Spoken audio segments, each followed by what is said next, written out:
As Nigeria holds interest rates and OPEC mulls another oil boost, can economies like ours balance reform momentum with global market realities? Or are we simply reacting to the world's volatility rather than shaping it?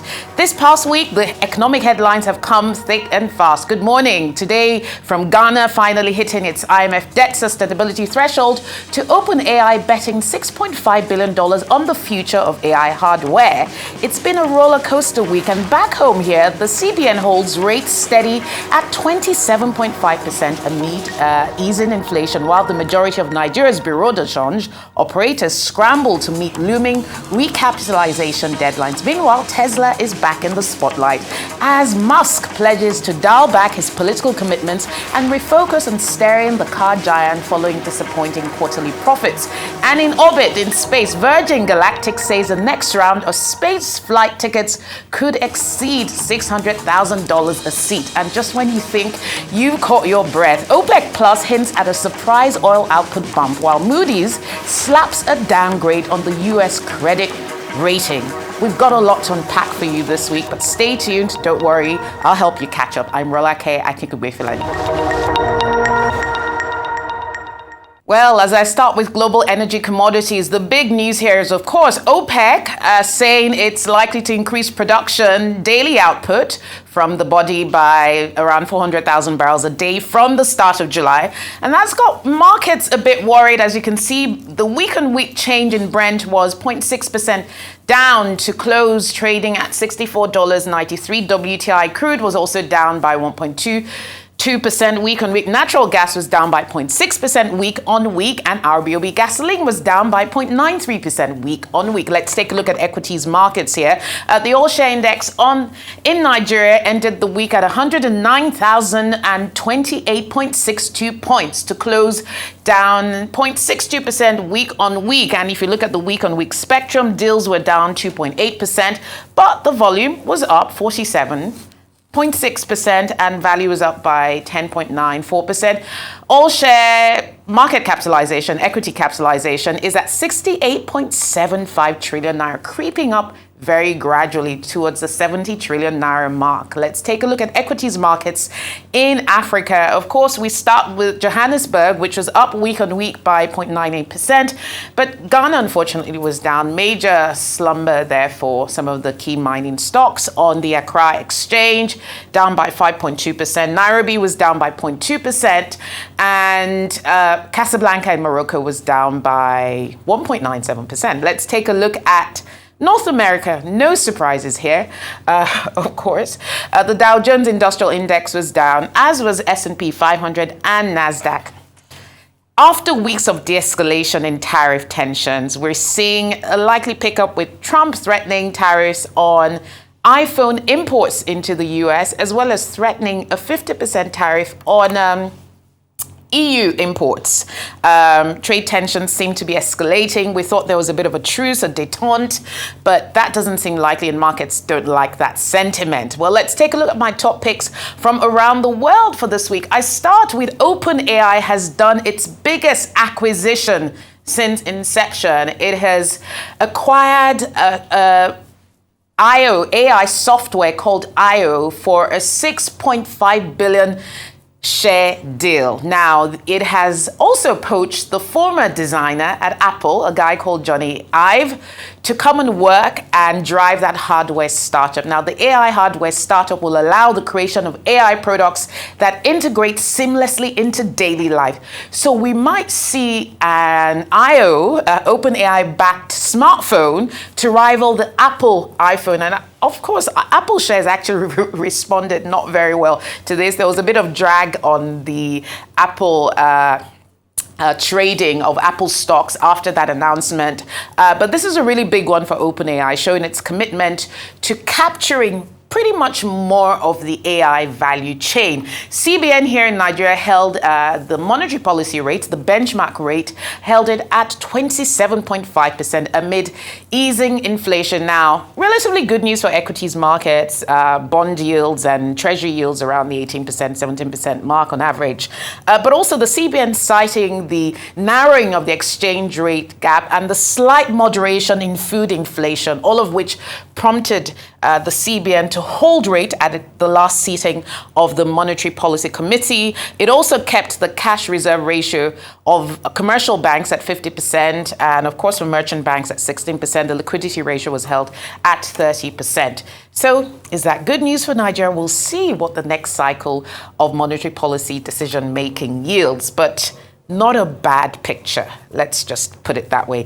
Ghana has met a key threshold that the IMF set for Ghana to continue to enjoy the benefits of this $3 billion program. If you recall, a few years ago, Ghana started a process of debt restructuring. It has been settling its liabilities as a country, although it still has about $2.7 billion in commercial loans it needs to restructure. But the two key indicators here that allowed it to meet that threshold were the debt to GDP ratio, which is down to about 55% from 61% at the end of December. The last quarter reading Q1, debt to GDP ratio in Ghana was down. Ghana also managed to shrink its fiscal deficit to about 0.3% from 1% at the last reading. So two relatively good indicators that the government of John Mahama is moving in the direction. It has promised a host of economic reforms in order for it to meet the program of the IMF. So a relatively positive outlook there for Ghana on macroeconomics. Trump plans, as I mentioned, a 50% tariff on EU imports. Of course, the EU doesn't like this and has threatened around $108 billion worth of retaliatory tariffs against the US. Of course, we know these tensions have been escalating since the start of the year. We thought we saw a slight opportunity here for a bit of a truce, but talks not going so well, and the EU has said it will continue to negotiate. Trump has said, and we quote that, the 50% tariff is actually the deal he wants to make. We'll see whether the administration will make good on that or if there's still hope for some last-minute agreement. And of course, on the back of that, the Trump administration has also said it would impose a 25% levy on smartphones manufactured outside of America. It essentially wants Apple and Samsung to shift their manufacturing base for smartphones to the US market. The key question is the US a competitive manufacturing hub for smartphones? I'll leave that question to viewers to answer.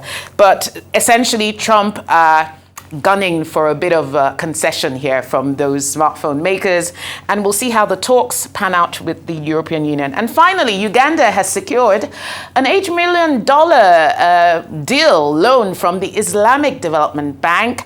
This is good news for the government of Uganda because it allows it to do some very important infrastructure investments and capital projects, notably a railway project between Uganda and the Kenyan Mombasa coast, which would also help facilitate intra-regional trade within the East Africa community, of course. And Uganda will also use part of the funds to also finance other types of infrastructure, including social infrastructure in areas like health and education. So the Islamic Development Bank there helping the Uganda government pursue its long-term investment plans. That's it for my top picks from around the world.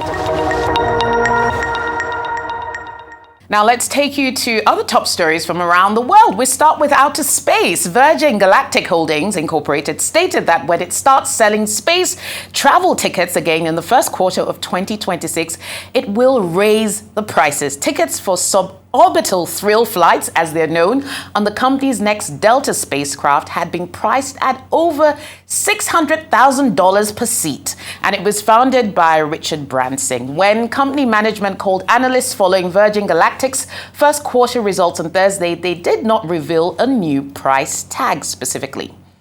In other news, in order to allay certain investors' worries about the future of his most valuable firm, Elon Musk stated that he is dedicated to continuing to manage Tesla Inc. in 5 years and anticipates reducing his political exposure. Musk's remarks follow some investors' doubts about his commitment to Tesla, leading the so-called Department of Government Efficiency, DOGE, which has been a significant priority for the tech tycoon in recent months. He has been a crucial counselor to President Donald Trump. Musk stated during the most recent Tesla earnings call that he intends to dedicate a day or two per week to government work, but that his time spent managing DOGE will decrease considerably by the end of May. Now, digital news platform Nairametrics in Nigeria successfully held its first ever Capital Markets Choice Awards yesterday, May 23, at the Civic Center, Lagos, Nigeria, celebrating excellence across Nigeria's capital markets. The event recognized top-performing companies and professionals in the capital markets, with 20 winners selected from 60 nominees across categories such as Bank of the Year, Insurance Company of the Year, and Stock Broker of the Year. 5 honorary awards were also presented. Aradel Holdings PLC won the Energy Company of the Year, while Chapel Hill Denham won the Issuing House of the Year. The keynote address was delivered by Dr. Emomotimi Agama, DG of the Securities and Exchange Commission. Founder of Nairametrics, Ugo Obichukwu, said the awards aim to spotlight key players who are shaping Nigeria's capital market and inspiring innovation and excellence. The Chinese government is planning to establish EV factories and other manufacturing ventures in Nigeria as part of efforts to deepen economic ties between both countries. This was revealed in a statement issued by Segun Tomori on Sunday, Special Assistant on Media to the Minister of Solid Minerals Development, Dr. Dele Alake. According to Tomori, the plans were discussed during a recent bilateral meeting between the minister and the Chinese ambassador to Nigeria, Yu Dunhai. The Association of Bureau de Change Operators of Nigeria has revealed that the majority of the licensed currency traders are faced with uncertainty, as less than 5% of their members have so far been able to meet the new capital requirement set by the CBN. There has been a lot of anxiety in the sector recently, as the fate of most of the BDCs hang in the balance unless the June 3 recapitalization deadline is further extended.